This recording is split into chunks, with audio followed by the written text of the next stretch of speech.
el proceso de grabación me identifica bastante el uso de la PC, el uso de los recursos. Bueno, entonces, hoy ¿de qué vamos a hablar? Del tema que ustedes están actualmente trabajando, o deberían estar, que es el primer tema, que corresponde al primer práctico, el de conjuntos.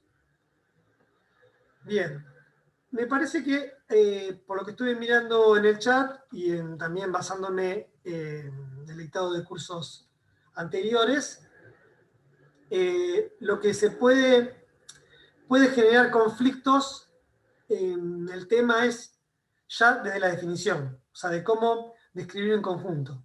En el apunte está cómo definir por comprensión, por extensión. Yo creo que esa parte la van a entender bien, y si no la entienden bien, pueden por supuesto consultarlo. Pero yo lo que hice acá es traer este conjunto, que si mal no recuerdo, de hecho está acá, es un ejemplo de la parte de la guía teórica, que es este conjunto D. Este que tenemos acá. Bien. Fíjense, a ver, este ejemplo está trabajado en la guía teórica. ¿Sí? De hecho, hay un par de observaciones, más de una, de hecho, son varias, que dicen ser correctas. Quiero hacer hincapié en este ejemplo porque es importante que ustedes sepan diferenciar entre el concepto de pertenencia a un conjunto o de inclusión a un conjunto.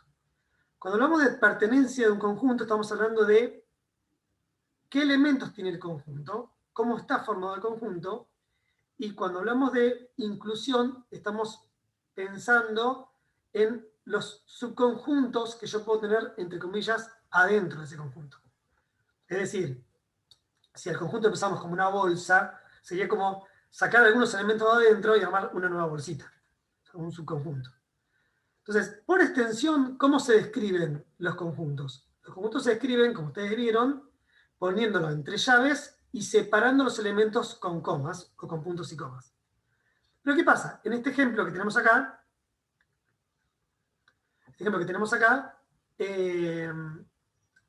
por ahí puede confundir que a su vez hay llaves dentro de otras llaves. Entonces tenemos que mirar con cariño cuáles son las llaves y dónde cierra cada una de ellas. Entonces, la primera llave que tenemos acá, la primera que vemos que es esta. Si ustedes miran, esta llave es inicial. Eso quiere decir que a partir de ahora, y separado con puntos y comas, podemos encontrar los elementos que forman a este conjunto por extensión. Entonces, ¿dónde termina esta llave? Si ustedes miran, esta llave cierra al final. ¿Sí? ¿Por qué? Porque la llave que tenemos acá, a ver, voy a cambiar de color si se distingue un poquito mejor. Esta llave cierra acá, esta llave cierra acá, y esta llave cierra ¿en dónde? En esta. Y a su vez tenemos una más, que es la que está antes que el 5, que cierra después del 6. Entonces, concretamente, ¿quiénes son los elementos del conjunto D? Bueno, yo tengo que mirar la primera llave, que cierra en la última, y todos los elementos que están separados por comas son los elementos de este conjunto. Estos elementos pueden ser números, pueden ser, como este caso, otros conjuntos, pueden ser palabras, pueden ser frases, pueden ser, bueno, cualquier formato en principio. Entonces, si ustedes miran, cuando separamos por coma, tenemos el 1, tenemos una coma acá, después tenemos todo un conjunto, que es el conjunto formado por 2 y el 3, otra coma, y así podemos ir viéndolo. Entonces, el primer elemento sería el 1. El segundo elemento sería el conjunto formado por el 2 y el 3. Ese es otro elemento. Ahora lo voy a poner, lo voy a escribir distinto. Como una listita. El elemento 1, el conjunto formado por el 2 y el 3. El siguiente elemento es el conjunto formado por el 1. El siguiente elemento, mirando dónde está la próxima coma, es el conjunto formado por ningún elemento, es decir, vacío. Y el siguiente elemento sería el que tenemos marcado en azul, a la derecha, que es el conjunto formado por, a su vez, dos elementos. Esperen que hice la peor llave de la historia. El 2 y otro elemento, que es el conjunto formado por el 5 y el 6.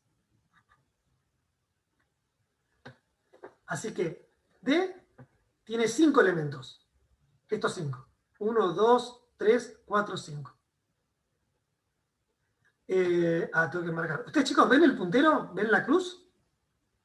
Eso depende de cada aplicación. Se ve. Bien, genial. Bien, si no puedo marcar con el puntero láser, pero bueno, eso para mí es distinto. Ok, entonces tenemos el elemento 1, el elemento que consiste en un conjunto formado por dos elementos, 2 y 3, el elemento del conjunto formado por 1, el conjunto vacío, que es el conjunto que no posee elementos, y este otro, que es un conjunto que a su vez tiene dos elementos. O sea, este conjunto, a su vez, tiene como elementos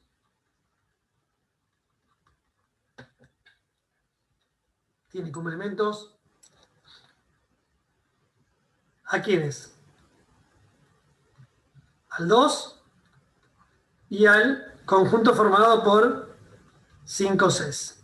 5 y 6. Digamos, este que tenemos acá. Entonces, D tiene 5 elementos. D tiene 5 elementos, que son esos 5 que tenemos escritos anteriormente. Ahora, cualquier conjunto que yo construya con estos elementos va a estar incluido en D, porque recuerden que la inclusión implica que todo elemento del primero esté en el segundo. Entonces, podemos considerar un conjunto formado por elementos de D. Entonces, consideremos un conjunto formado por elementos del conjunto D.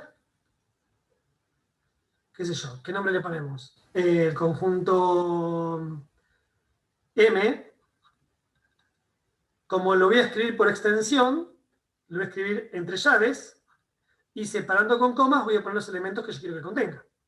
Bueno, elijo al azar 3 elementos, por ejemplo, el 1, otro puede ser el vacío, que es un elemento de D, y puedo elegir el último elemento que tenemos escrito acá.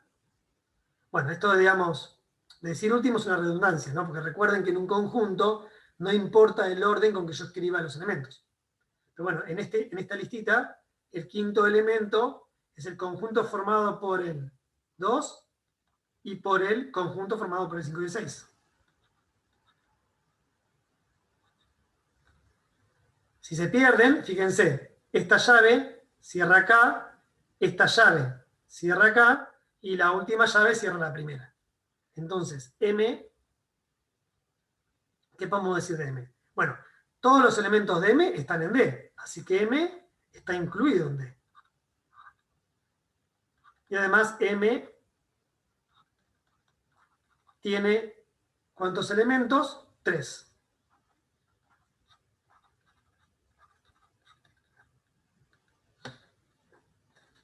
Una condición llamativa que tiene el conjunto D es la siguiente. Sabemos que el vacío es un elemento de D.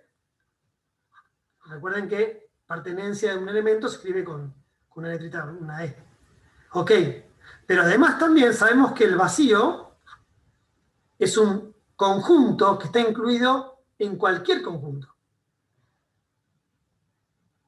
Así que vacío, además, como conjunto, es un subconjunto de D. O sea que en este caso, vacío es un subconjunto de D, pero también es un elemento. El último elemento que puse en M, ¿se podría poner cualquiera? Por ejemplo, un 2 solo. No, porque, digamos, si yo pongo un 2 solo, lo puedo escribir acá si quieren.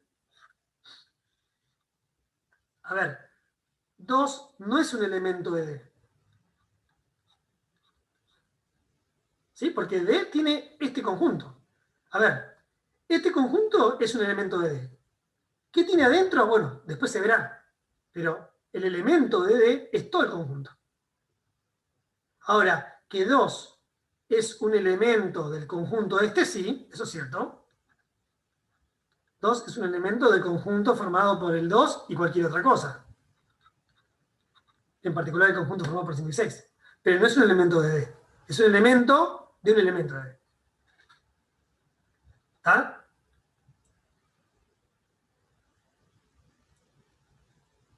Es como que yo considere como conjunto todas las ciudades argentinas. Todas las ciudades argentinas, ¿sí? Bueno, a su vez, cada ciudad la puedo formar como un conjunto de todas las personas que viven en esa ciudad. Ahora, una persona está, bueno, por ejemplo, yo estoy en el conjunto Bahía Blanca.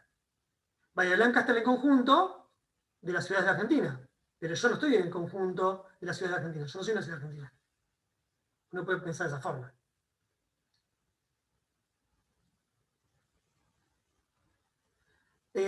M es un subconjunto de D, no pertenece a D. Es un subconjunto, estoy formándolo con elementos de D. Entonces, fíjense que lo que podemos hacer es mirar las afirmaciones que estaban en la guía. Acá están, las encontré, no las encontraba. Fíjense lo siguiente. 1 era un elemento del conjunto D. Bueno, todas estas son verdaderas. Pero fíjense por qué. 1 es un elemento de D. Sí, está acá. O sea, 1 es un elemento de D, perfecto. El conjunto formado por el 2 y el conjunto formado por el 5 y 6 es un elemento de D. Sí, era este elemento de acá. Perfecto. Vacío es un elemento de D. Sí, es uno de los elementos agregados ahí arbitrariamente. 2 es un elemento de D, no. 2 es un elemento de un elemento de D, que no es lo mismo. Entonces, ¿dónde están D? 2 es un elemento de este conjunto, sí, porque este conjunto tiene como elementos al 2 y al conjunto formado por el 5 y el 6. ¿Uno es un elemento de vacío?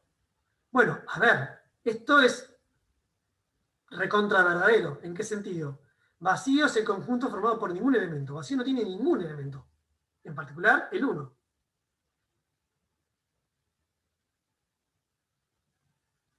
Ahora contesto la pregunta tuya, Uriel. Dame un segundito.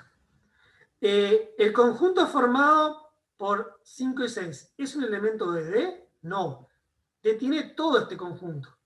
Ahora, es un elemento de un elemento de D. O sea, esta condición, la 8, es verdadera. Fíjense que el 5 y el 6 está acá. Es un elemento de este conjunto, pero no del D, del enunciado.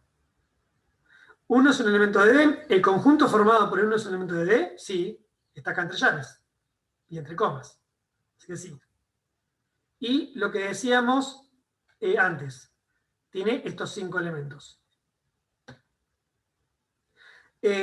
Vamos a contestar la pregunta de Uriel. Si el vacío no estaría escrito, ¿pertenece a D? No. O sea, si yo al D, vamos a poner otro ejemplito.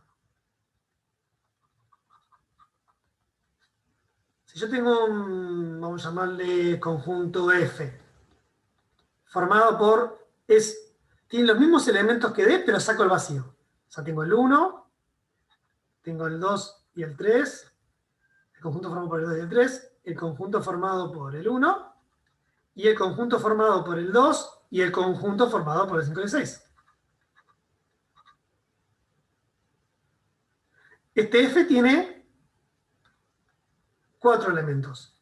El 1, este y este. Fíjense que F tiene un número, o sea, como elementos tiene un número real y 3 conjuntos. Pero de esos 3 conjuntos, ninguno es el vacío. O sea que vacío no está en F. No lo tiene como elemento. Pero sí, vacío está incluido en F. Porque vacío como conjunto está incluido en todo conjunto. ¿Sí? Para cualquier conjunto A, vacío siempre está incluido en A.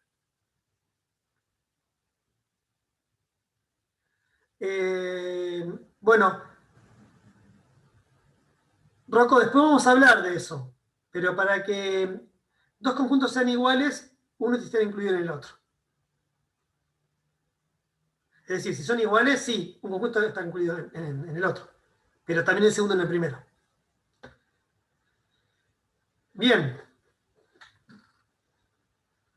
Hay que tener mucho cuidado. Uno tiene que hacer cuando uno está mirando los elementos de un conjunto por extensión, tiene que hacer una lectura del conjunto bien computacional. En el sentido de ver la primera llave donde cierra, ver dónde están las separaciones con comas, cómo van anidando a su vez otras llaves, etc. Hay que ser muy cuidadosos en ese sentido. Ok, entonces, hablando de ser cuidadosos, cuando uno estudia un conjunto, podemos mirar y recordar un ratito el concepto de conjuntos de partes de un conjunto. Bueno, recordemos qué es el conjunto de partes de un conjunto A. El conjunto de partes A está formado por todos los subconjuntos, ¿no? Lo tengo acá.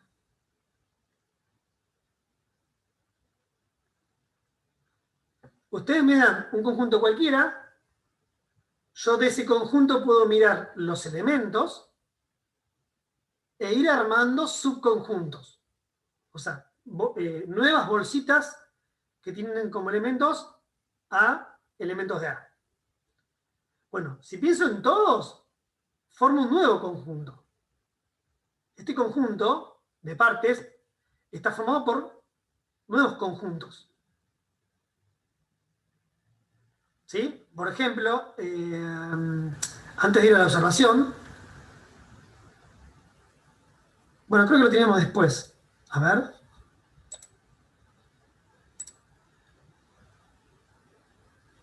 Bueno, no importa. A ver, supongamos que tenemos este ejemplo.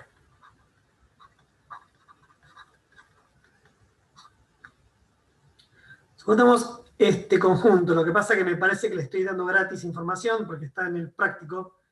No estoy convencido de todo, pero bueno, no importa. Lo hacemos.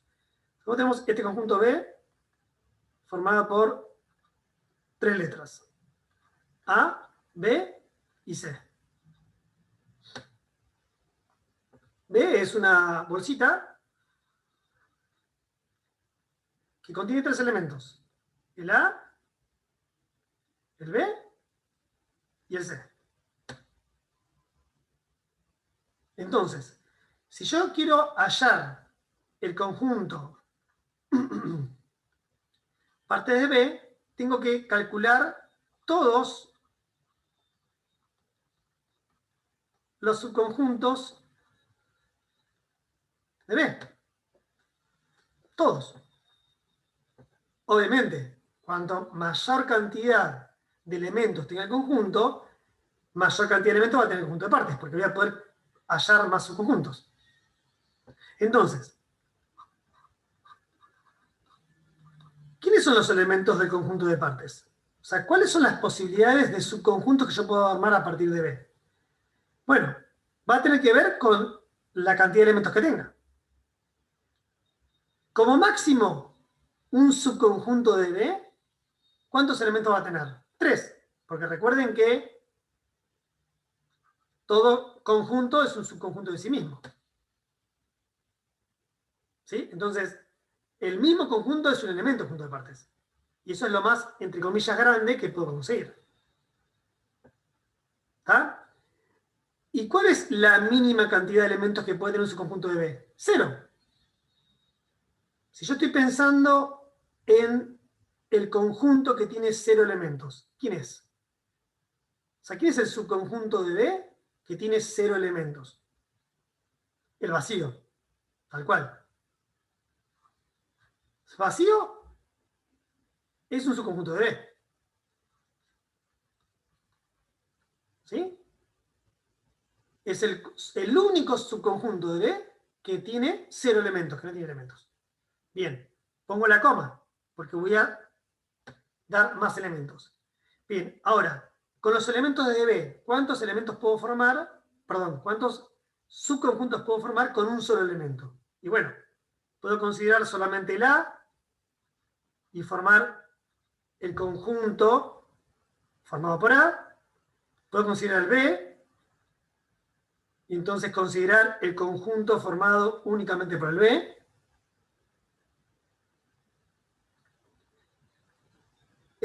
Puedo considerar el C y el conjunto formado por el C. Y ya no puedo formar más subconjuntos de un solo elemento. Porque consideré el A, el B y el C. Listo. No tengo más de un solo elemento. Ahora, ¿cuántos puedo formar con 2 elementos? Y tengo que jugar con los elementitos, ¿no? Hacer combinaciones. De a 2 elementos, ¿quién puedo considerar? El A con el B, eso sería un subconjunto. El A con el C. Y el B con el C.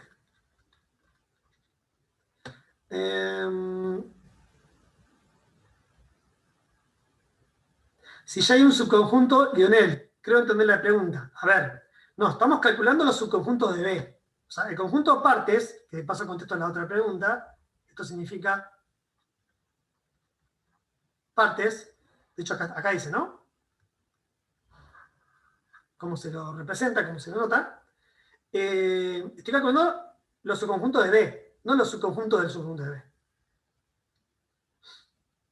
Bien, entonces, formo el A con el B, el A con el C, el B con el C. ¿Tiene sentido o me faltaría poner, por ejemplo, yo podría decir, bueno, formo con 2 elementos, el A con el A. Este es un conjunto formado en principio por 2 elementos, pero este conjunto lo tengo que considerar. Y la respuesta es que no. ¿Por qué? Porque este conjunto, poniendo A, A, coincide con este. Recuerden que en la definición de un conjunto no es relevante la cantidad de veces que yo utilice el elemento y el orden en que lo escribo. Entonces, en realidad es el mismo. Así que no tiene sentido que considere ese conjunto. Bien, entonces, ¿cómo veníamos? Formé todos los posibles conjuntos con 0 elementos, uno solo, el vacío. Formé todos los posibles subconjuntos con un elemento, con el A, con el B y con el C. Formé los posibles subconjuntos con 2 elementos distintos, el A y el B, el A y el C y el B y el C. Y ahora me falta ver el conjunto formado por 3 elementos, que en realidad es todo B. Y ahí cerré.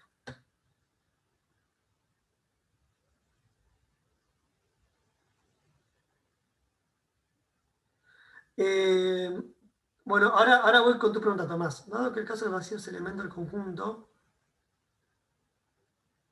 Sí, sí, Tomás, correcto. ¿Sí? Fíjense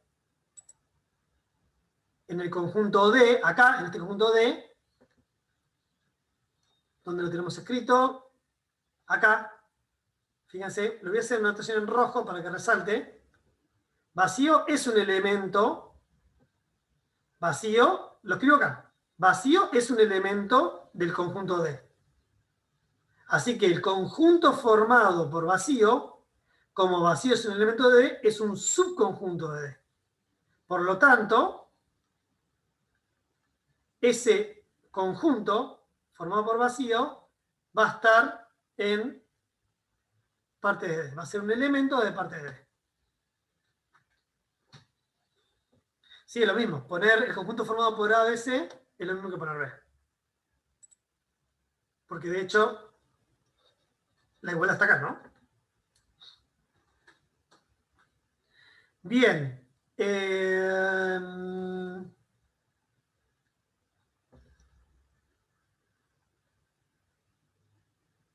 Bueno, ¿cuál es la diferencia entre ese símbolo y el otro? Bueno, hay que tener cuidado respecto del uso de notaciones, porque pueden variar en términos del libro, del apunte del autor. ¿Tá? Pero lo que nosotros vamos a ver en clase, y es, digamos, la notación estándar, es la siguiente. Poner que un conjunto A está... A ver, usar este símbolo, que fíjense que tiene como una U volteada con una línea abajo, es como si tienen un igual deformado. Esto es cuando A está incluido en B. Observación, puede ser que A sea igual a B. ¿Tá? Cuando escribimos A y el símbolo este, sin poner la rayita abajo, quiere decir que la inclusión es estricta. Con esto, ¿qué quiere decir? Que A está incluido en B, pero o I A distinto de B. Es como poner el menor igual y el menor. En el menor igual admite la igualdad. En el menor no. Esa es la diferencia.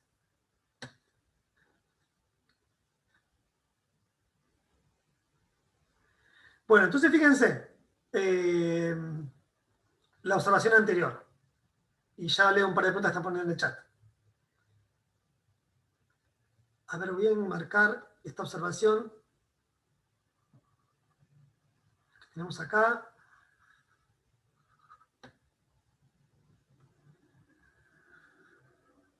Fíjense, dijimos que si tenemos un conjunto A, un conjunto, siempre se tiene que vacío está incluido en A y que el mismo conjunto está incluido en A. ¿Por qué? Porque son iguales.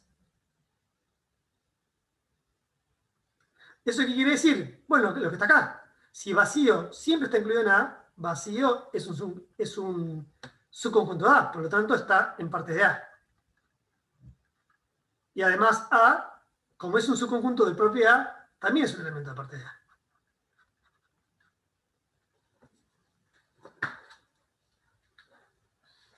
Bueno, a ver, cuidado, cuidado. Celes, cuidado. El conjunto vacío siempre está, por lo que dijimos recién, siempre está en el conjunto de partes del conjunto. Ahora, el conjunto formado por vacío no siempre está. Eso depende si el vacío está como elemento o no, como pasó acá, en este conjunto. Acá, el conjunto formado por vacío está en parte de D. ¿Por qué? Porque vacío es un elemento. ¿Qué significa esto? Acá estoy formando un subconjunto de D con un elemento de D. Por eso puedo poner a vacío. Pero si el vacío no es un elemento, como pasó acá,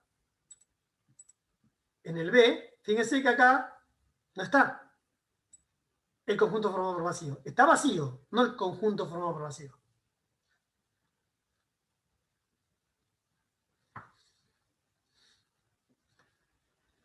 Bien. ¿Qué pasa si yo...? Perfecto. Ahora, acá viene una pregunta para el público presente que están súper despiertos. Recién dijimos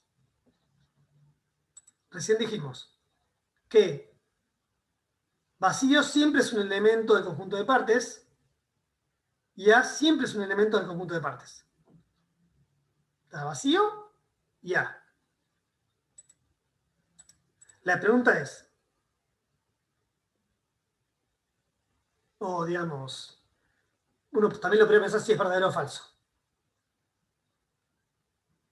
Pregunta, ¿es cierto que el conjunto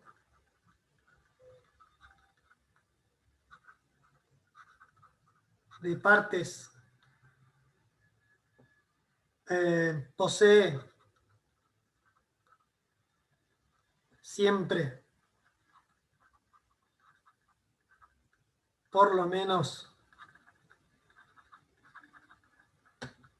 dos elementos.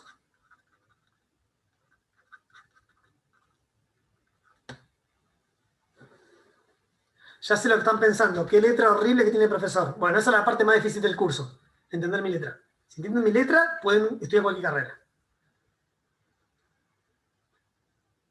Exacto. Bien. Viene ahí esa observación de quién fue, déjenme ver, de Juan.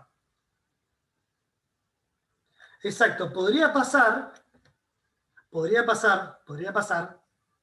falso. Podría pasar que el propio conjunto sea vacío. Entonces, todo subconjunto de A no tiene elementos. En este caso, vamos a poner acá, si el conjunto de partes de A va a tener un solo elemento, el vacío en sí mismo. Pero siempre va a tener un elemento. Siempre parte de A. O sea, acá quedó respondida la pregunta. Ahora, parte de A siempre tiene, vamos a decirlo así, si nos acostumbramos a la notación, parte de A es distinto de vacío. Pues vacío es un elemento que siempre está en parte de A. Esto es cualquiera sea el conjunto A. Cualquiera sea A.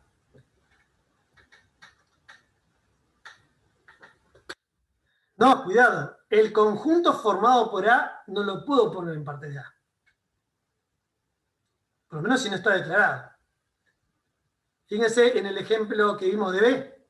Acá pusimos B. No pusimos el conjunto formado por B. Cuidado con eso. Acá no puedo poner el conjunto formado por B. Pongo a B. El conjunto formado por B es un conjunto de un solo elemento. Aquí voy a poner todo B.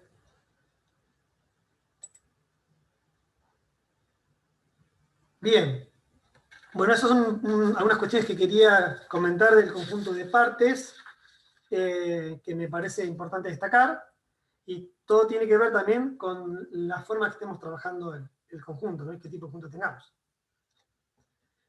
Bueno, algunas cuestiones que me gustaría reforzar de la guía. Podemos hacer este ejemplito. En realidad, los conjuntos, no les voy a mentir, los conjuntos A y B, U es el universal. No sé si está escrito en el apunte, en el trabajo práctico, pero acá lo voy a poner. Este es el conjunto universal, es decir, donde voy a tener enmarcado, digamos, todos los elementos. Y tenemos A y B que están definidos por comprensión. Y la idea es hallar por extensión este conjunto que tenemos acá, lo que resulte de hacer A intersección B complemento, unido B intersectado A complemento. ¿Tá?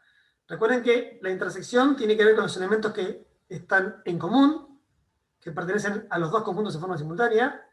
La unión es juntar, es decir, un elemento está en la unión cuando está en uno o en el otro, y el complemento son todos los elementos del universal que no están, en este caso, en B. Entonces, primero, vamos a escribir por extensión los conjuntos A y B. O empecemos por el U. A ver, U son todos los elementos que verifican ser enteros, pero además el valor absoluto de X es menor que 8. Bueno, ¿cuáles son estos elementos? Bueno, acá hay que resolver esta inecuación en números enteros. O sea, esto lo voy a hacer rápido, porque esto se supone que lo saben de antes, y no lo van a tener que repasar. Los enteros que en valor absoluto de X son menores que 8, lo podemos pensar si quieren como una distancia. son todos los enteros que están al 0 una distancia menor que 8. Es decir, el menos 7, menos 6, menos 5, menos 4. Con mucha paciencia voy a escribir todos. Menos 3, menos 2, menos 1. Sigo bajo. 0, 1, 2, 3, 4, 5, 6, 7. No, Julián, no es solamente el 1 al 7. Son aquellos que en valor absoluto quedan menor que 8. Por ejemplo, si vos calculás el valor absoluto de menos 6, si uno calcula el valor absoluto de menos 6, esto es 6. Y el resultado es menor que 8. Bueno, los que tengan dudas con respecto a este tema van a tener que reforzarlo.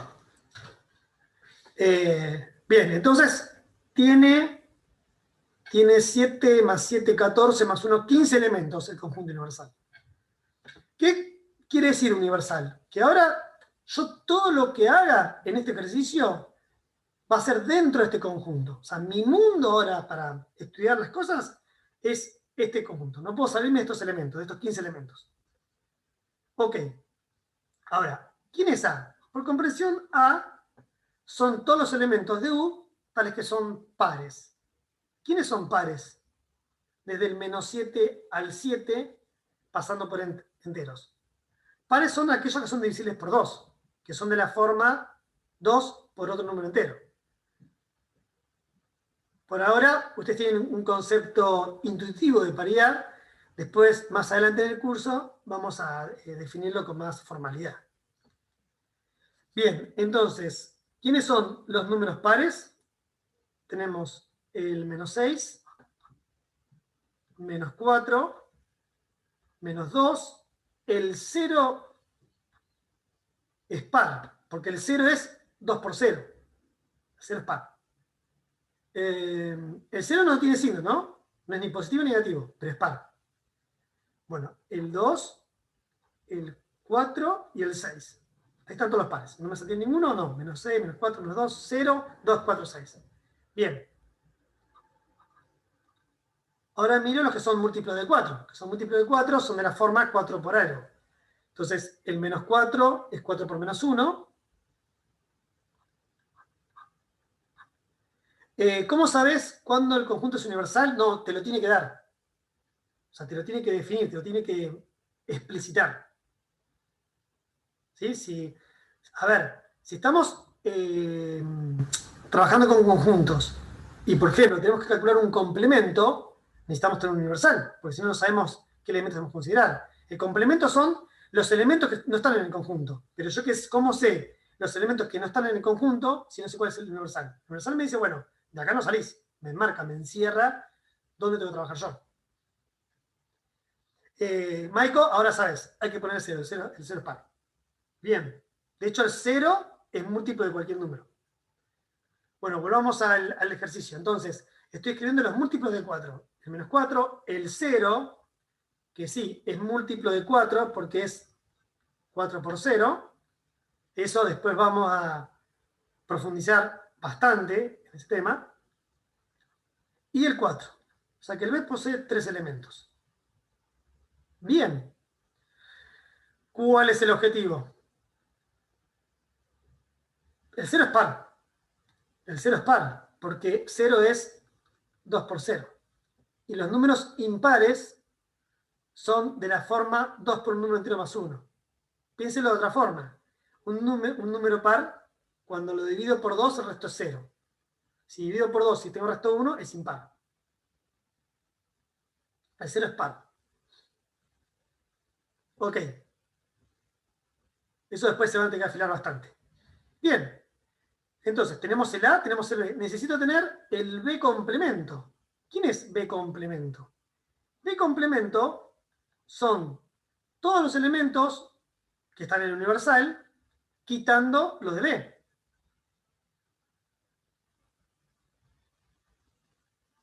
Entonces, miro el universal y voy repasando los de A1. ¿El menos 7 está en B? No, lo agrego. El menos 6 tampoco, lo agrego, y así sigo. El menos 5, el menos 4 no, pues está en B. Menos 3, menos 2, menos 1, 0, 1, 2, 3, 5, 6 y 7. El complemento se puede escribir con una línea arriba. No recomiendo esa notación, porque esa notación, perdón, acá puse el 0 no va. Lo copié ahí rápido, me engañó la vista. Gracias, Leandro. ¿Qué estaba diciendo? Que poner una línea arriba de un conjunto, para nosotros más adelante va a representar otra cosa. Entonces, si en algún lugar vieron el complemento con una línea arriba, que a mí me llama la atención porque no suele ser una notación estándar, bueno, les sugiero que no la utilicen. Se suele poner un tilde o una C. Otra forma que pueden encontrar es una C como superíndice de complemento. No recomiendo poner la línea arriba, yo nunca lo he visto como notación, pero por la duda se lo aviso. Bien, entonces, ¿quiénes serían, los elementos que forman parte de A interestado B complemento? No puse 2B, puse AB y este sería el complemento de B. Entonces, los elementos de A interestado B complemento son aquellos que están en A y que están en B complemento. Entonces, mírala, el menos 6, ¿está en B complemento? Sí.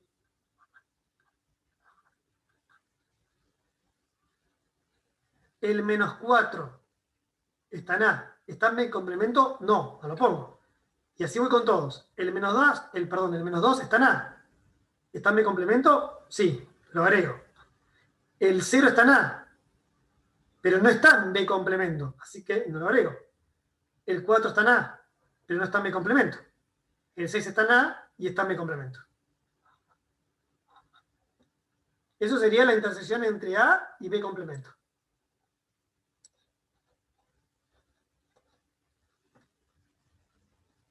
Que serían... Me salté uno, el menos 6, lo miré, el menos 4 lo miré, el menos 2, el 0, me faltó el 2.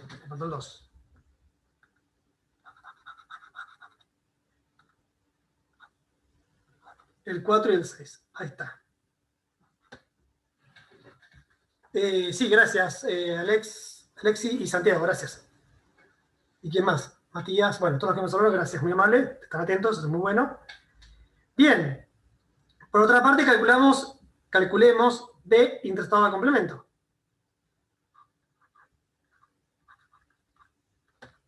Bueno, en realidad el complemento no está calculado, así que lo podemos hacer acá. El A complemento son todos los elementos del universal, por supuesto, que no están en A. O sea, ¿quién tenemos acá? El menos 7, el menos 5, serían los impares, ¿no? El menos 3, menos 1, 1, 3, 5, 7. Entonces, si queremos calcular P intersección A complemento, son todos los elementos que están en B y también están en A complemento. ¿Quiénes son? Queda vacío, exacto. Queda vacío. ¿Por qué? Porque B, fíjense, que están en el menos 4, el 0 y el 4, y estos elementos forman parte de A. De hecho, B está incluido en A. Así que el complemento estado con B va a quedar vacío. Ahora, ¿qué significa unir? Cuando calculamos A interestado B complemento, unión B interestado A complemento. Unir es juntar todos los que tengo escritos a izquierda y a derecha de la unión. Entonces, pongo todos los elementos que formé acá, que encontré acá, y todos los que tengo acá. Lo que pasa es que acá no agrego ninguno, porque es vacío. Entonces acá va a quedar lo que corresponde a A interestado B complemento, que es el menos 6, menos 2, 6 y 2. Si quieren los ordeno para aquellos que tienen TOC. Y el otro conjunto no me aporta nada porque es vacío. Y ahí tengo el conjunto que buscaba. El A interestado de complemento unido B interestado a complemento. ¿Ok? ¿Se entendió? Obviamente, es un ejemplo representativo. No me sirve como modelo para todos. Pero bueno, es para tener, digamos, una idea.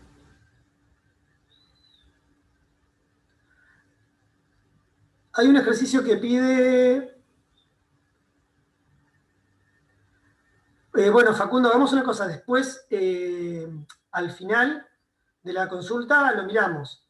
Si hay una coma, es porque quieren que calculen, por un lado, A complemento interestado B, y por otro lado, B complemento interestado A. Digamos que verifiquen que calculen los dos conjuntos por separado. Esa coma quiere decir separar esos dos conjuntos. Es como que tuvieses dos incisos en un ejercicio. Pero si querés, después lo miramos a cuál hace referencia, concretamente.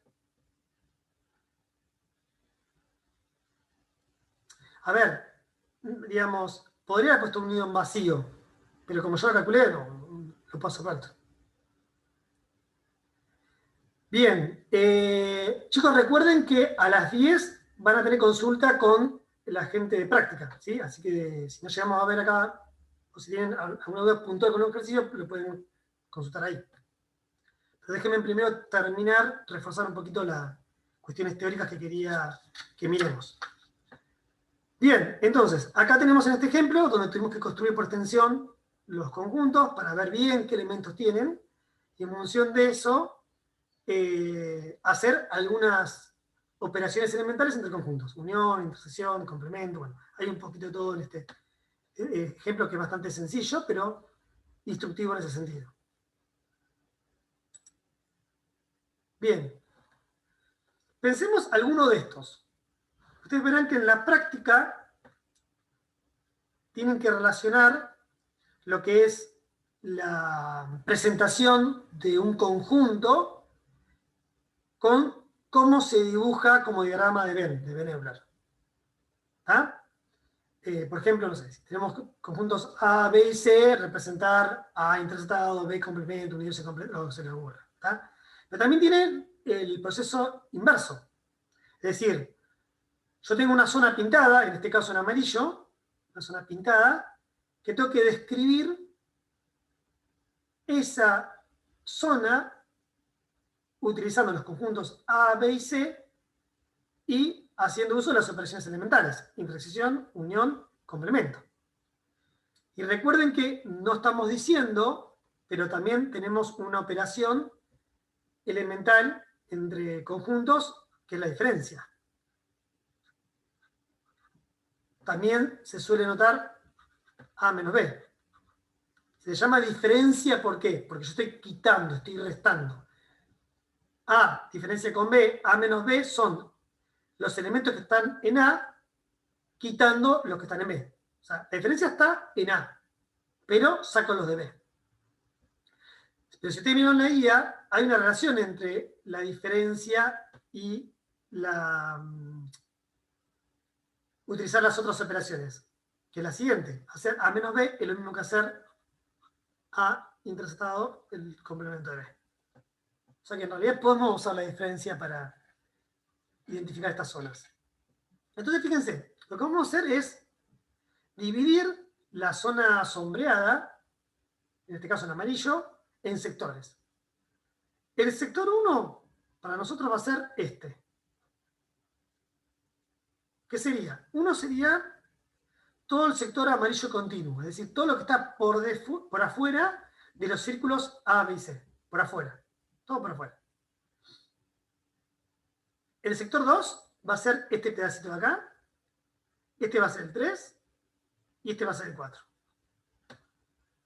Y la idea es representar con una expresión de los conjuntos A, B y C todo lo amarillo pintado.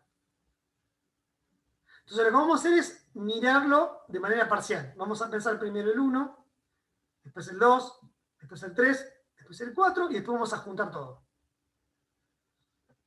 Bien, para el sector 1. Sector 1. ¿Sí? El sector 1, por si no queda claro, acá tenemos el A, el B y el C. A, B y C. El sector 1 es todo lo que está por afuera.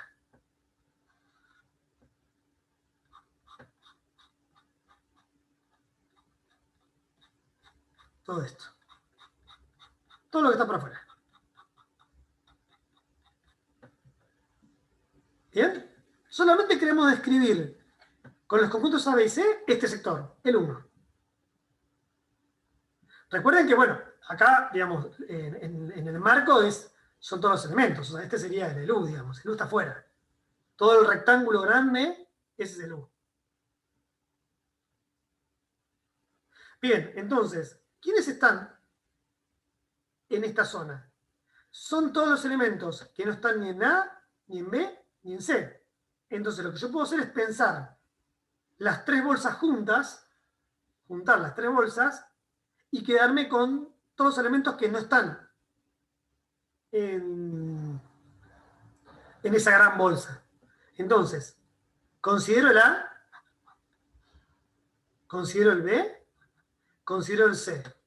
Si hago unión, estoy armando una gran bolsa donde meto todos los elementos de A, de B y de C. ¿Está?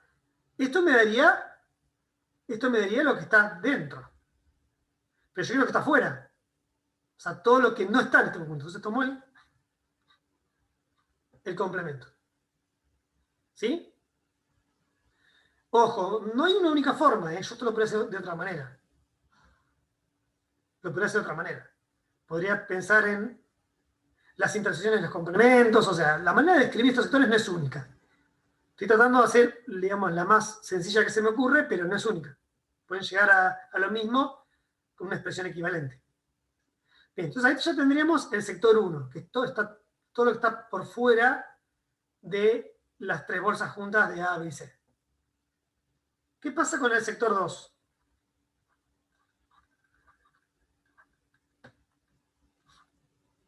El sector 2 es este pedacito que tenemos acá.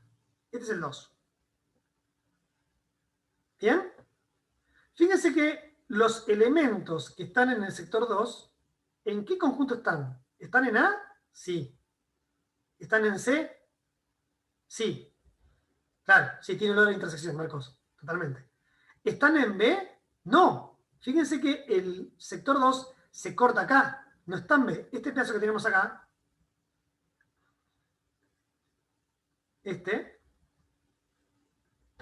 ese pedazo, esperen que me salió la flecha más fea de la historia.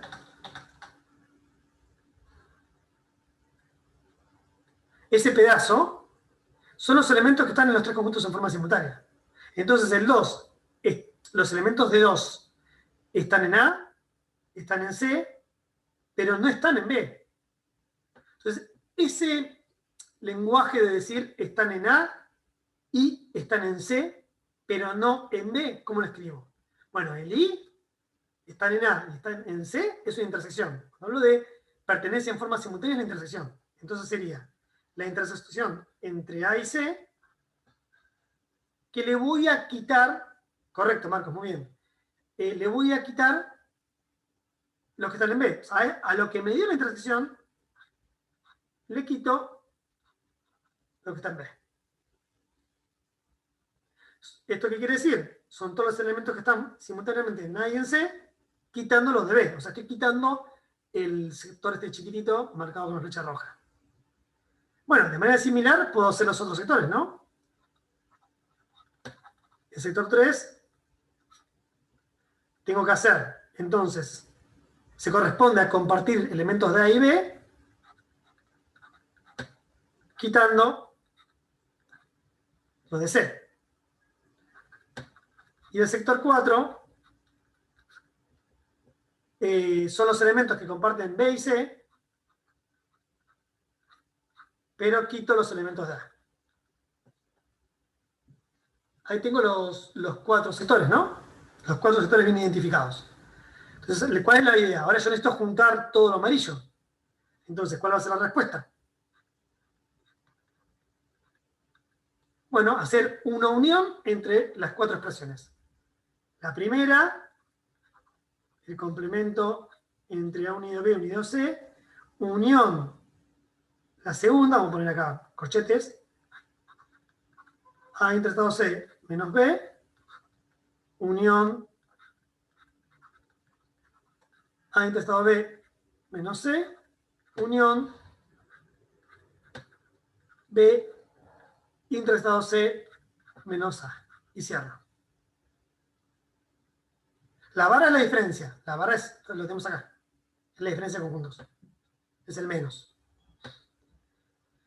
A ver, ¿hay otra forma de resolver el ejercicio? Sí. ¿Hay expresiones de equivalentes? También.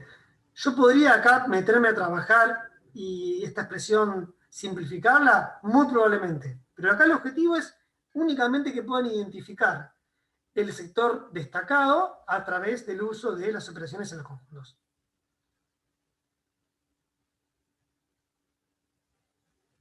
Bueno, Lionel, acá dice que se utilice únicamente intersección, unión y complemento. Es cierto que parecería ser que no podemos utilizar la diferencia, pero recuerden lo que les dije hace un ratito. La diferencia termina siendo una intersección y complemento.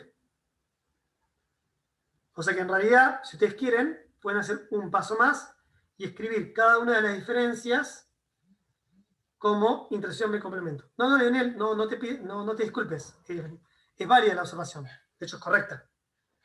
O sea, si quieren, un paso más, habría que escribir esta diferencia como la intersección con el complemento de B, esta diferencia con la intersección complemento con el C, y esta diferencia como la intersección con el complemento. Es decir, habría que hacer esta modificación.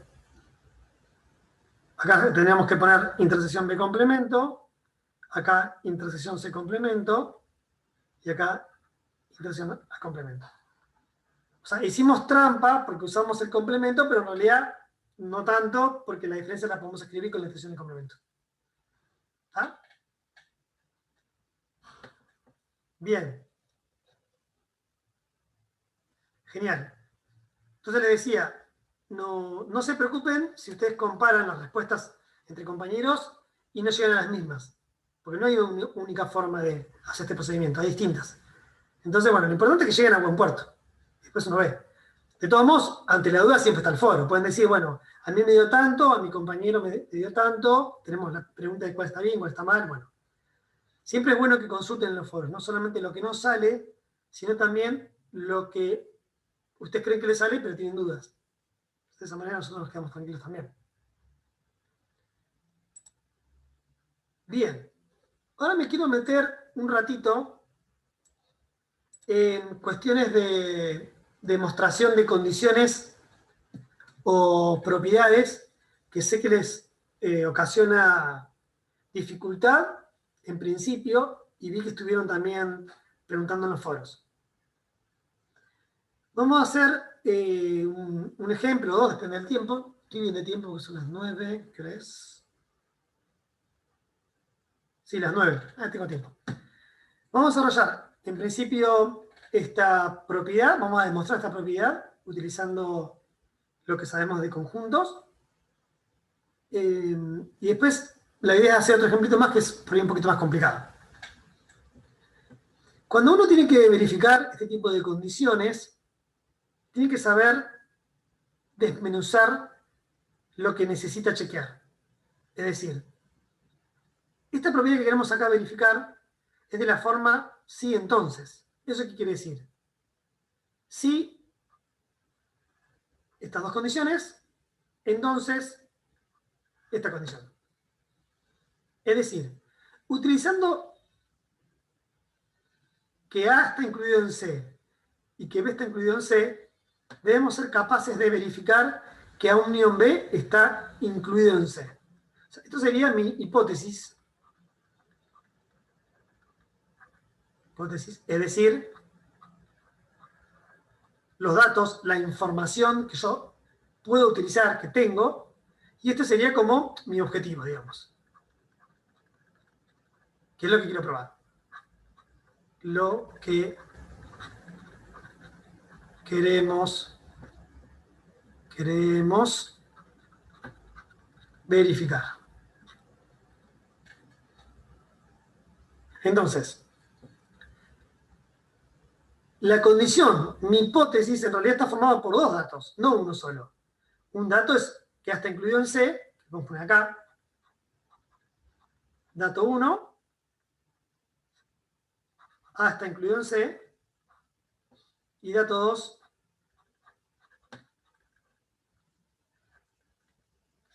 que B está incluido en C. ¿Está? ¿Cuál es el objetivo? Entonces, lo que voy a abreviar. Queremos probar que A unión B está incluido en C. Ahora, recordemos qué quiere decir que un conjunto esté incluido en otro, que en definitiva es lo que queremos hacer acá. Bueno, en azul. E está incluido en F si todo elemento, lo abrevio, discúlpenme, pero así ahorro espacio, todo elemento de E también es elemento de F. O sea, si yo verifico, chequeo, corroboro que todo elemento de está en F, eso significa que E está incluido en F. Es decir, verificar que está incluido en F es lo mismo que probar que si tengo un elemento de E, entonces ese elemento tiene que estar en F. Está la guía, ¿eh? ¿Qué pasó acá? Déjenme arreglarlo. Entonces, ¿qué es lo que tenemos que hacer en este ejercicio? Tenemos que verificar que A unión B esté incluido en C. Entonces, lo que vamos a hacer es partir de un elemento de A unido B, como acá hay que partir de un elemento de E, y verificar que está en C. Y en algún momento vamos a usar 1, 2 o 2, veremos qué sucede, los datos, de los datos. Entonces, partimos de un elemento de acá. A ese elemento le tenemos que dar una letra, porque no sabemos qué forma tiene el conjunto A o el conjunto B. No sabemos. Entonces decimos, bueno, sea X un elemento de A unión B. Esa X para nosotros ahora, el QPQ es queremos probar qué. La letra X ahora para nosotros representa un elemento de un conjunto. ¿Qué conjunto? A unión B. A ver, la letra es representativa. Yo podría haber elegido cualquier otra letra. Pero hay que tratar de elegir las notaciones de manera coherente, de manera que no nos genere confusión. Si yo, por ejemplo, en vez de poner X hubiese puesto A minúscula, eso puede generar confusiones con que sea un elemento de A y no de B. Ya que la A la estoy usando para representar un conjunto, entonces no me conviene partir de este elemento poniéndole una letra A. Entonces le pongo X. X es un elemento de A unión B. Ahora, ¿qué significa la unión de conjuntos? Un elemento está en la unión cuando está en uno o en el otro. Luego, X está en A o está en B. Bueno, recuerden que la unión no es excluyente, ¿no? Podría estar en los dos en forma simultánea. Pero, ustedes piensen que la unión, ¿qué es? Tengo todos los elementos de A, tengo todos los elementos de B, pum, lo metí dentro de una bolsa. De esa gran bolsa, agarré un elemento X. Bueno, ese X, para estar en la unión, tiene que estar en A o en B, en alguno de los dos. Entonces, ¿qué vamos a hacer? Vamos a considerar los dos casos. ¿Qué pasa cuando el X está en A? Y por otro lado, ¿qué pasa cuando X está en B? Entonces, caso 1.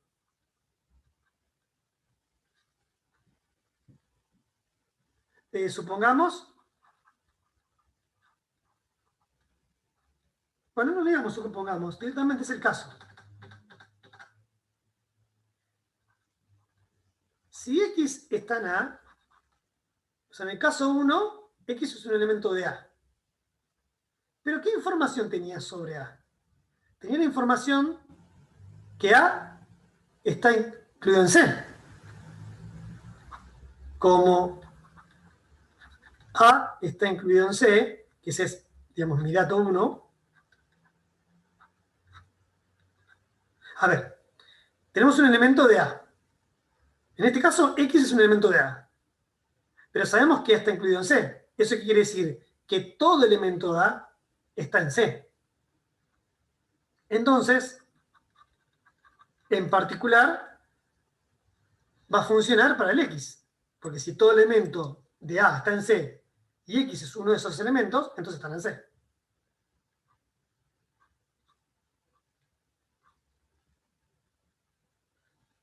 Bien, caso 2. Si ustedes miran, si estuviesen en la computadora tipeando texto, podría copiar y pegar. Porque es, el otro caso que sería, ¿qué casos se me presentaban? ¿Que el X esté en A o que el X esté en B? Bueno, ¿qué pasa si el X está en B? Bueno, análogo, similar. Uso el otro dato, que el B es un subconjunto de C, que eso era mi dato 2. Entonces, repito, como B está incluido en C, todo elemento de B está en C. En particular, el elemento de este X.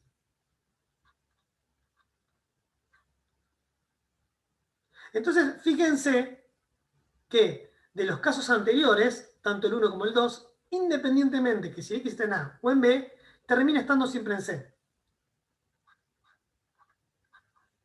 De los casos anteriores,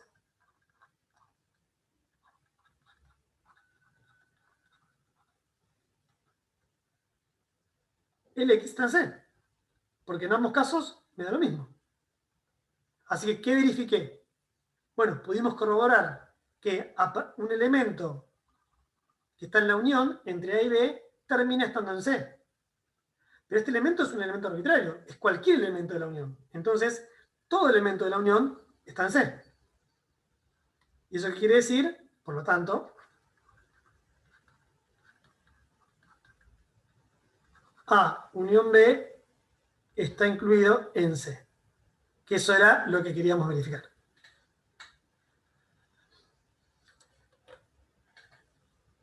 A ver, esta verificación es cortita y me parece que es importante destacarla porque tiene que ver con cómo organizar las cosas.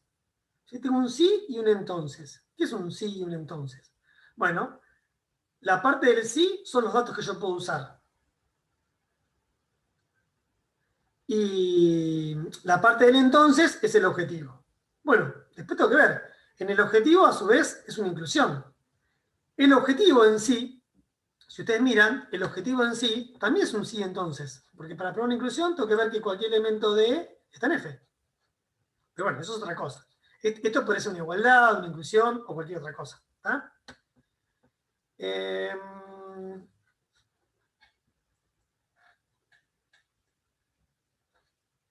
Estoy mirando el chat. Uriel, no termino de entender. Como diagrama de Venn. Sí, digamos, podríamos describir esta situación con diagrama de Venn. No sé si hace referencia a eso. En este caso sería un A, un B, y los dos están incluidos en C. Sí.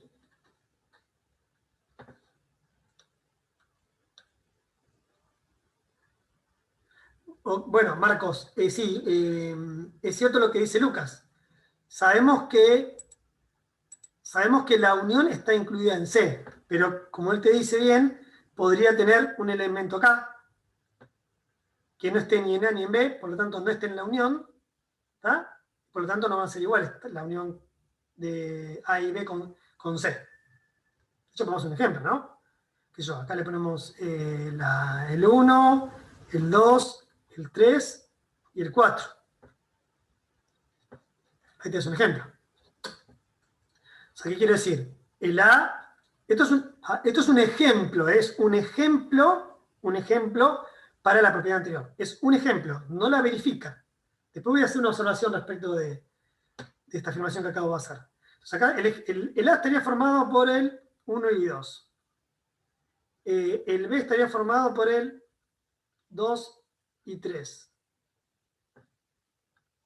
Entonces, el igual más raro del planeta.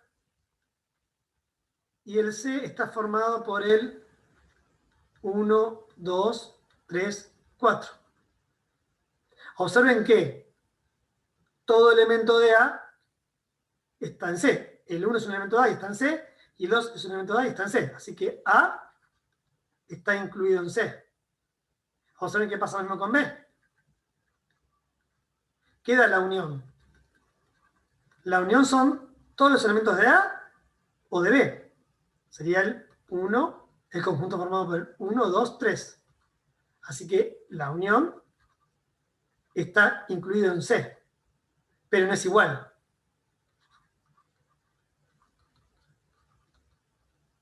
Es decir, podríamos poner, usando la notación que hicimos mención hace un ratito, que A unión B está incluido estricto, sin la línea de abajo, en C.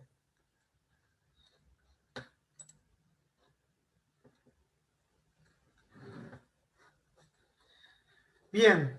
Quiero hacer un comentario respecto de ejemplificar una propiedad o condición que uno quiere verificar o intentar detectar si es verdadera o falsa. Cuidado. Supongamos que yo estoy otra vez en este ejemplo, o que me diga verdadero o falso. Si A está incluido en C y B está incluido en C, entonces A unión B está incluido en C. ¿Verdadero o falso? Yo a priori no sé si es verdadero o falso, no lo sé. No está mal que piensen en algún ejemplo para intentar chequear si es verdadero o falsa. Pero aunque encuentre un ejemplo, 2 o 10.000 ejemplos que la verifiquen, no la hace verdadera.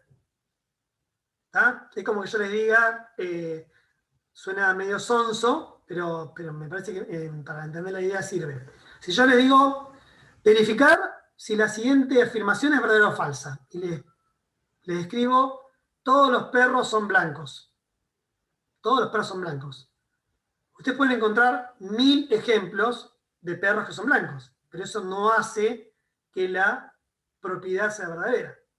De hecho, también pueden decir, no, falsa, porque yo tengo un perro que es negro. Entonces, cuando yo consigo un ejemplo que no verifica la propiedad, ya con eso me alcanza para contradecirla, para decir es falsa, lo que se le conoce como un contraejemplo. Ahora, si yo busqué 150 ejemplos y ninguno la contradice, empiezo a sospechar de que la propiedad es verdadera. Y en ese caso la tengo que verificar, de alguna forma. En este caso, aquí hicimos la verificación. ¿Está?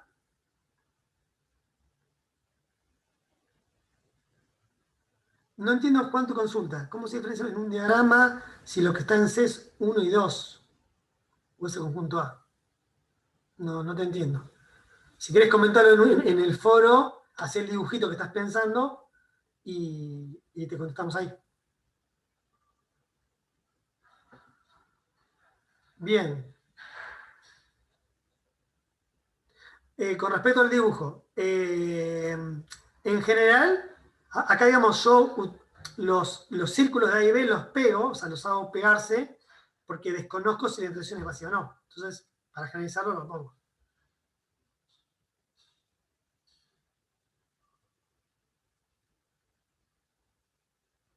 Acá, no sé, Juan, la verdad no te entiendo. C está formado por 1, 2, 3, 4. Vos decís sacar elementos de C, por ejemplo. Lo que pasa es que, ojo, yo tengo que este ejemplo contesta la pregunta que me he hecho hace un ratito. Si el hecho de verificar que A unión B esté incluido en C asegura la igualdad. Bueno, con este ejemplo, no.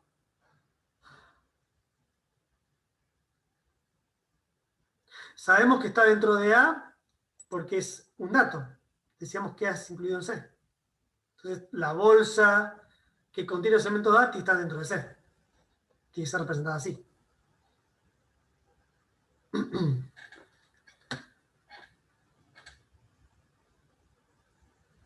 ¿Cómo sabemos que lo que es elemento C es el 1 y el 2?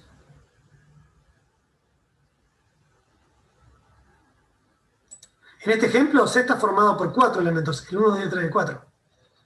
Ojo, con este ejemplo no se deduce de la propiedad anterior. No es que si verifica la propiedad anterior, entonces tengo que tener algo así. No, este ejemplo es simplemente para contestar la pregunta que me han hecho hace un ratito, que no necesariamente la unión tiene que ser igual a C bajo estas condiciones. Ahora, después puede validar que el C sea de una forma, de otra, pero no es necesario que en este caso la unión sea igual a C. Sí, ojo, este ejemplo no se deduce de la propiedad, es para ejemplificar que en la propiedad anterior no obliga a que A unión B sea igual a C. A eso apuntaba. Bueno, entonces acá tenemos una verificación de la forma sí entonces. Acá lo que hice es seleccionar un par de propiedades en la guía teórica que las menciona así, ¿no? Son 4, yo taché, digamos, 2 porque quiero focalizarme en el inciso B y el inciso C. Si mal no recuerdo, a continuación propone como ejercicio verificarlas. Pero bueno, vamos a hacer alguna de ellas o las dos. Yo calculo que vamos a hacer las dos. Si hay tiempo, son 9 y 20. Vamos a verificar la C. Vamos, tenemos el conjunto universal U. Tenemos A es un subconjunto de U. Y queremos verificar,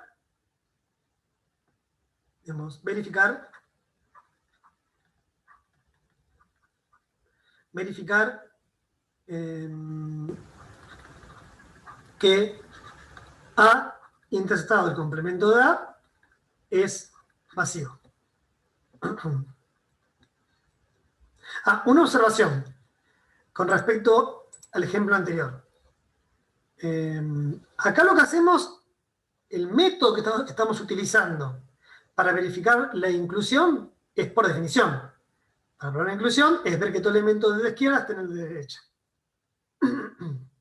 Bien.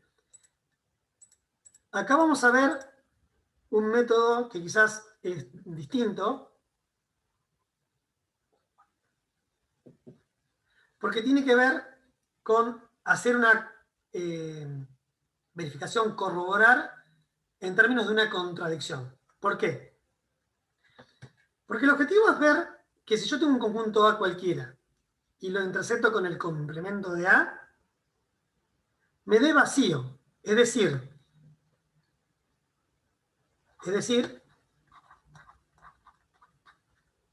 debemos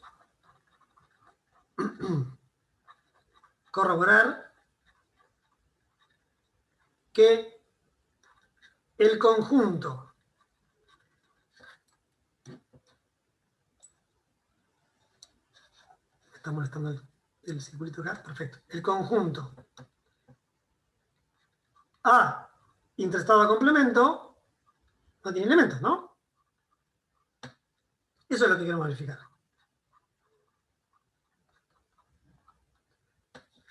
Queremos verificar que el conjunto no tiene elementos. Si no tiene elementos, es vacío. Entonces, ¿cómo podemos hacer para verificar que un conjunto no tiene elementos?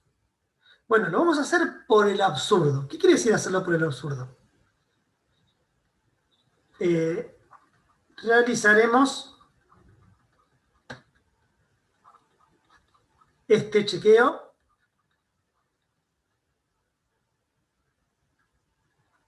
utilizando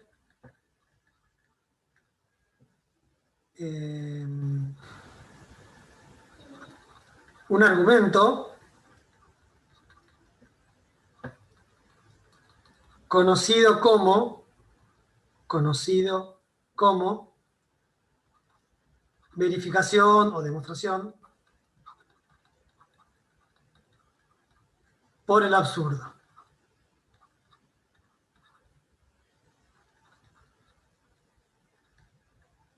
Verificar una propiedad, demostrar una propiedad por el absurdo, significa, voy a contradecir lo que quiero demostrar.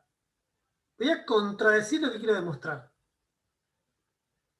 No es por reducción, es por el absurdo. Voy a contradecir lo que quiero verificar. Y en algún momento voy a llegar a una contradicción. Es decir, yo voy a suponer que es válido lo contrario a lo que quiero demostrar. Y en algún momento, en el desarrollo del ejercicio, me voy a contradecir, voy a llegar a algo que no es correcto, que no puede ser, que no hay forma de que valga.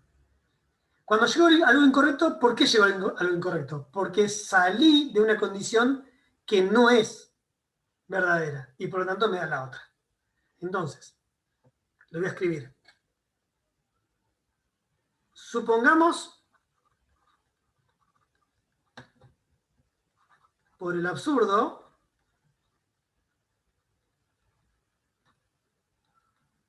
que, recuerden lo que les dije, tengo que asumir como válido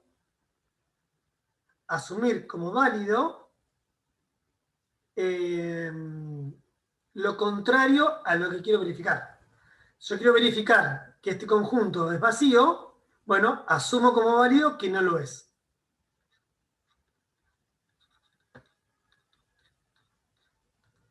Si en algún momento se me presenta un problema del tipo contradictorio, ese problema se presentó porque asumí algo que no es válido. Por lo tanto, va a ser verdadero lo que quería verificar. Manuel, yo no la conozco como tal. Es cierto que el método puede escribirse, puede mencionarse de diferentes formas, pero no lo conozco con la utilización de términos reducción. ¿Tá? Bien, entonces, ahora, otra vez, yo estoy asumiendo que esta condición es válida. Ahora sería como mi dato, como mi punto de salida. ¿Qué quiere decir que un conjunto sea no vacío? Significa que por lo menos tiene un elemento. Un conjunto no es vacío cuando tiene por lo menos un elemento. Luego, existe,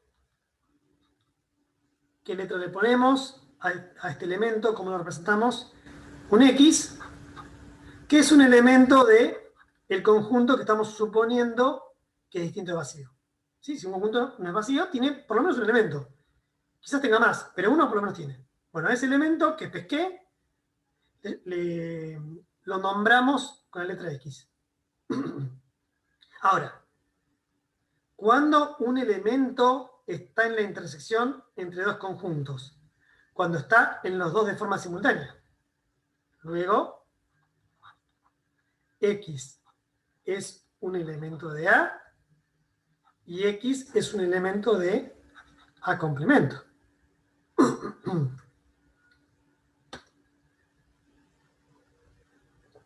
Ese complemento quedó ahí medio perdido.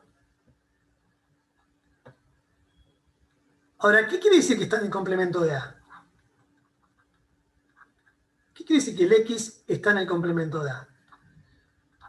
¿Cómo se definía el complemento de un conjunto? Son todos los elementos que no están en el conjunto. O sea que como el X está en el complemento de A, quiere decir que el X, claro, el X no está en A. ¿Correcto, Santiago?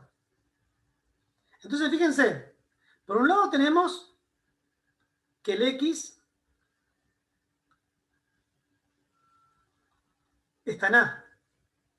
Pero por otra parte tenemos, lo tenemos acá, pero por otro lado concluimos que el X no está en A. Y esa es la contradicción. O sea, estamos diciendo que están en A y por otro lado que no. Entonces ponemos acá contradicción.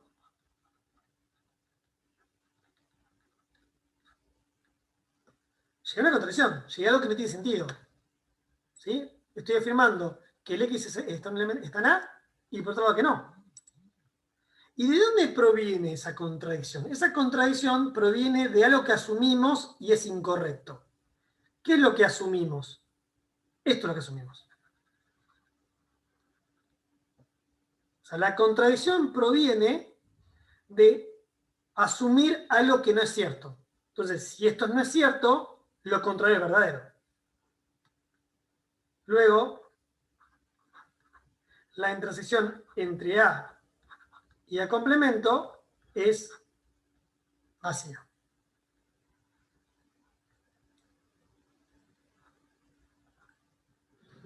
Acá se me escapó un complemento, no sé por qué. ¿Ok? Por eso me pareció importante hacer este ejemplito para que tengan un modelo de verificación utilizando el absurdo.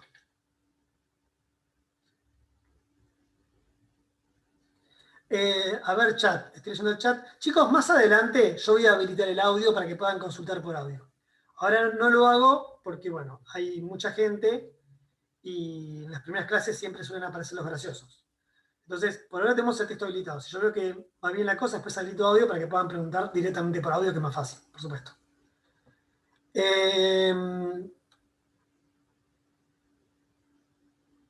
Bueno, entonces, ¿qué ponían acá? A intersección complemento no es igual a vacío, claro, esa es la contradicción, o sea que va a ser vacío. Bien, ¿se puede hacer una demostración directa? De este ejemplo, no. Porque tenemos que verificar, corroborar que A interestado de complemento es vacío. No hay forma de hacer delito. En el ejemplo B, ese ejemplo tampoco por demostración, por cálculo directo. El B va a ser por definición. Una vez que tengamos todas las propiedades escritas por definición, podemos utilizarla para verificar otras condiciones por cálculo directo. ¿Está? ¿Estoy grabando la clase? Sí. Si la máquina me responde, va a quedar guardada en la PC. ¿Es correcta Rocco, tu afirmación es correcta? Bien. Ok. Ahora nos vamos a meter en el inciso B. En el inciso B queremos verificar una igualdad de conjuntos. ¿Ok? Bien. Para esto, hagamos un repasito de lo que ustedes leyeron de la guía. ¿Qué tiene que pasar para que dos conjuntos sean iguales?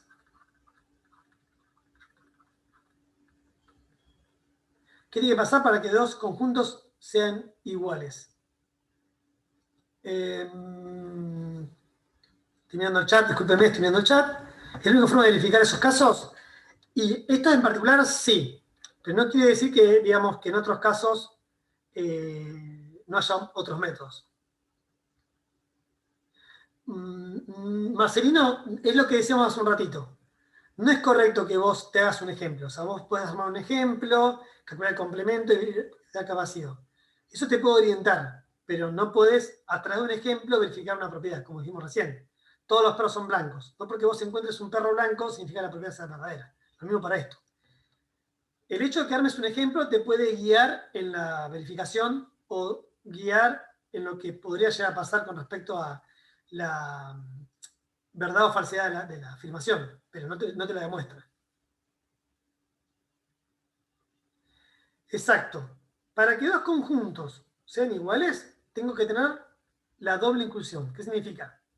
E es igual a F. Por definición, si E está incluido en F y F está incluido en E. Así que, para verificar, por definición, que dos conjuntos son iguales, tengo que mirar que el primero esté incluido en el segundo y el segundo esté incluido en el primero. Sí, Iván, lo que decía es cierto, pero bueno, eso es trivial. La idea es ver cómo verificar esa igualdad. Acá puse E y F, porque creo que en el ejemplo que tenemos acá, tengo A y C. Bien, para no confundirlos con la notación. Déjenme ver si puedo arrastrar el ejemplo hacia el otro lado. Sí, perfecto. Ok. Bien. Entonces, en el B, estamos haciendo el B. ¿Listo? A ver, voy a tachar, así no distrae. Este tampoco lo quiero por ahora, y este tampoco. Queremos hacer el B.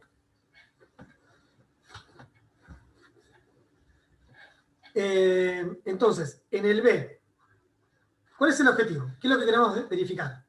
Queremos probar que A intersección B unido C es igual a intersectado con B unión A intersectado con C. ¿Está? Pero bueno, recién vimos que por definición, probar esta igualdad, para verificar esta igualdad, tenemos que verificar las dos inclusiones. Es decir, vamos a demostrarlo por doble inclusión. Las dos inclusiones. Primero, que A intersectado B unido C está incluido en A intersectado B unido A intersectado C. Y segundo, que A intersección con B unido A intersectado con C está incluido en A intersección B unido C. ¿Sí? Hay que verificar, digamos, mi ejercicio original, que es verificar una igualdad, se convierte en dos subejercicios. Demostrar I y demostrar 2I, las dos condiciones. ¿Está? Observen que esta propiedad tiene una construcción muy conocida. Digamos, esta propiedad se conoce como distributiva. Si ustedes miran, la intersección se distribuye respecto de la unión. Es una propiedad que ustedes van a usar. La intersección se distribuye respecto a la unión. Y lo mismo pasa con la unión y la intersección. Pero bueno, acá la idea es verificarlo primero. Entonces, tenemos que verificar por un lado I y por otro lado 2I. Si verificamos las dos, tenemos la igualdad. Entonces, veamos primero la primera condición. En la primera condición tenemos una inclusión. Tenemos un conjunto a la izquierda y hay que verificar que está incluido en el conjunto de la derecha. Ahora, como hicimos hace un ratito, para verificar una inclusión, fíjense como hicimos en la unión, acá, para verificar que A unido B está incluido en C, tomamos un elemento cualquiera de la unión y terminamos verificando que estaba en C. Bueno, es la misma idea. En este caso vamos a considerar un elemento de este conjunto y verificar que está en el de la derecha. Estos ejercicios no son difíciles. Hay que ser lo más ordenado y prolijo posible. O sea, tener el esquema de la idea, no perdernos del esquema de la verificación. Entonces, para verificar esta inclusión, lo que hacemos es considerar un elemento del lado izquierdo. Sea, bueno, siempre le ponemos X, podemos poner Y, Z, cualquier otro. Sea X un elemento del conjunto A intersección B unido C. Ahora, si está en la intersección, cuando hablo de intersección me refiero a esta intersección, esa, quiere decir que va a estar en los dos en forma simultánea. Va a estar en A y en el otro, que es la unión con C, de B con C. Entonces acá desarmé esta intersección. Si el elemento A, X está en A, intersectado otro conjunto, están los dos en forma simultánea. Lo desarmé acá. Pero ahora sabemos que el X está en una unión. Entonces, como está en una unión,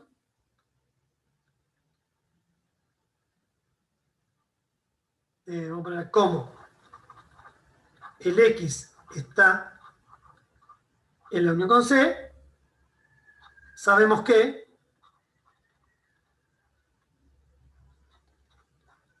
el X, se me cuelga la tableta de vez en cuando, el X está en B o está en C. Bueno, de la misma forma que en la verificación anterior, no, en la otra en realidad, con la unión se me abrieron dos casos, acá sucede lo mismo, porque sé que, hasta ahora que sé que el X está en A y sé que el X está en B o en C. Entonces voy a tener que tomar dos caminos. ¿Qué pasa en un camino o en el otro? Caso 1.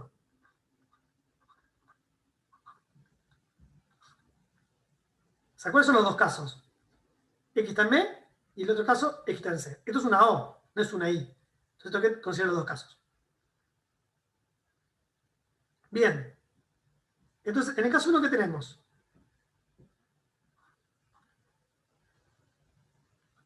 Si X está en B, que sería tomar, digamos, el primer camino, ¿dónde más estaba X? En A, que es lo que tenemos acá. Este es, digamos, un dato que me sirve genérico en adelante.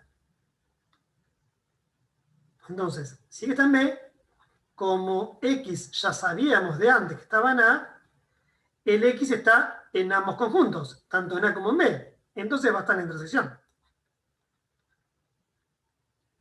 Entonces, en el primer caso, X está en B. De antes ya sabemos que X estaba en A. Si está en A y en B está en la intersección. Ahora, fíjense cuál es el objetivo, ¿no?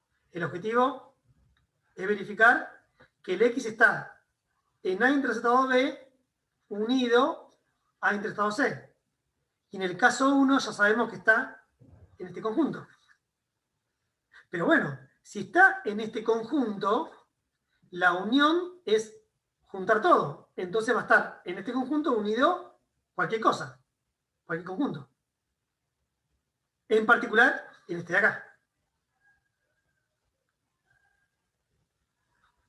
Entonces, X está en la intersección de A con B, que ya sabíamos, unido lo que yo quiera poner. Voy a poner lo que me conviene, que es el objetivo. O sea que en el caso 1 pude probar que el elemento está en el conjunto de la derecha. Y el caso 2 es muy similar, fíjense. El caso 2, ¿de dónde provenía el caso 2? El caso 1 X está en B, el caso 2 es X en C. Si X está en C, otra vez, como X está en A, X está tanto en A como en C. Y si está en la intersección entre A y C, está en la unión entre ese conjunto y cualquier otro. En particular, el que me conviene a mí, que es A intersectado B.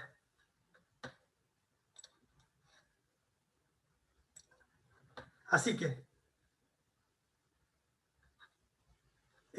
perdón, de los casos anteriores, en ambos casos pudimos concluir que el X está en este conjunto, que es el A intersectado B unido A intersectado C. Entonces, ¿qué verificamos? Desde donde dice veamos hasta lo que escribimos recién, lo último. Verificamos que cualquier elemento que está en A intersectado B unido con C está en este conjunto acá. Entonces queda verificado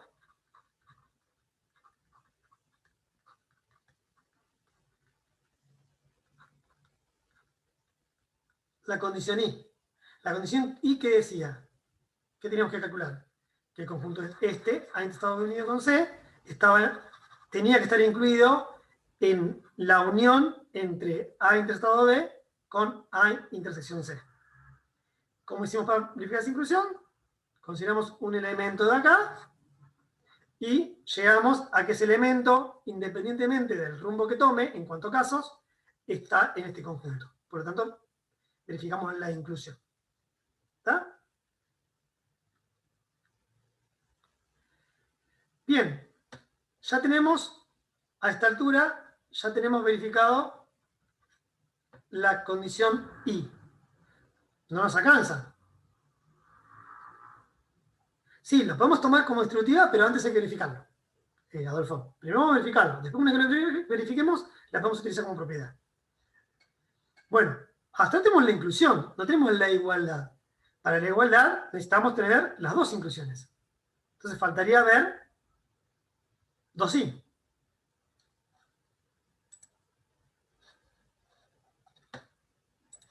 Entonces, resta ver, vamos a poner directamente, resta ver 2i. Es decir,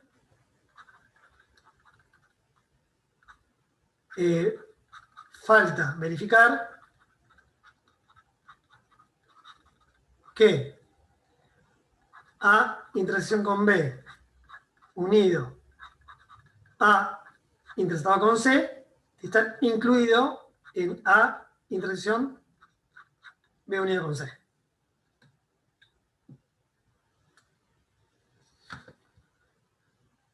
Entonces, ¿cómo vamos a verificar esta condición? Bueno, para esto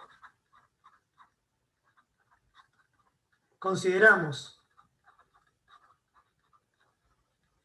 un elemento del conjunto de la izquierda, que otra vez le podemos llamar X, o la letra que ustedes quieran. No aconsejo usar A, B y C para no confundir. Del conjunto de la izquierda. Y debemos corroborar que ese elemento es un elemento del conjunto de la derecha. ¿Sí? Fíjense que en el inciso I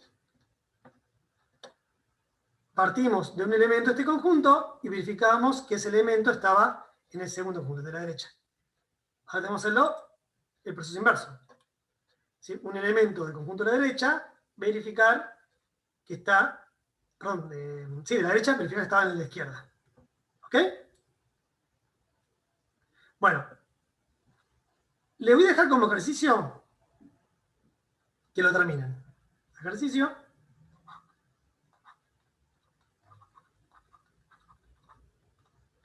Terminar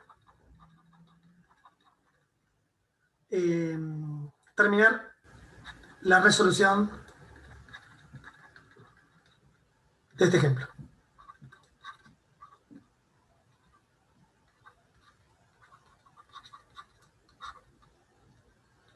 Eso se lo dejo como ejercicio. ¿Tá? Es decir, ¿qué le faltaría hacer? Bueno, ver que este elemento que ya saben que están asumiendo que está en la unión entre A intersectado B y A intersectado C, tienen que llegar a que está en el conjunto formado por la intersección entre A y la unión de B con C. Eso es lo que tienen que ahora ustedes pensar para ver cómo se termina. Y de esa manera verificaríamos 2i, y con 2i e i tendríamos la igualdad. Entonces, una verificación por definición, por doble inclusión. ¿Está? Voy a mirar la calidad con que se grabó el video. Si veo que es buena, la subo y les aviso. Yo les aviso por Moodle donde les pongo el link o donde subo la clase. Respondiendo a lo que dice Juan Cruz. Bien.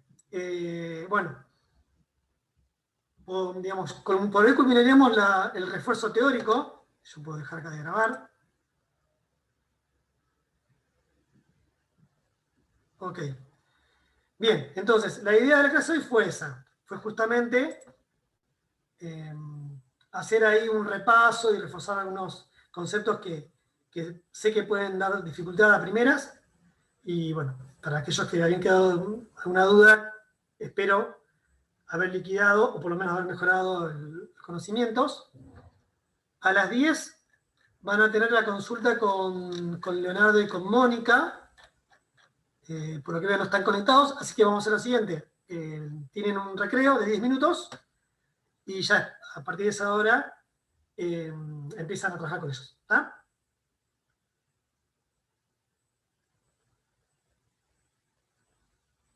¿Cómo diferenciar un ejemplo de una verificación? Bueno, en este caso, el ejemplo es una verificación. Son términos distintos. Bueno, yo me voy a desconectar. Si se llega a cerrar el aula, vuelvan a ingresar a las 10, que es cuando ingresan los asistentes, Leonardo y Mónica. Bueno, gente, sigan trabajando, aprovechen los foros, que también está de manera muy activa Germán, el ayudante. Bueno, y seguimos en contacto. Próxima consulta teórica, el día miércoles, pero bueno, eso también lo evalúo en función de cómo van haciendo las preguntas. Si veo que hay muchas dudas, intento hacer otra consulta más. Bueno, nos vemos. Gracias por conectarse.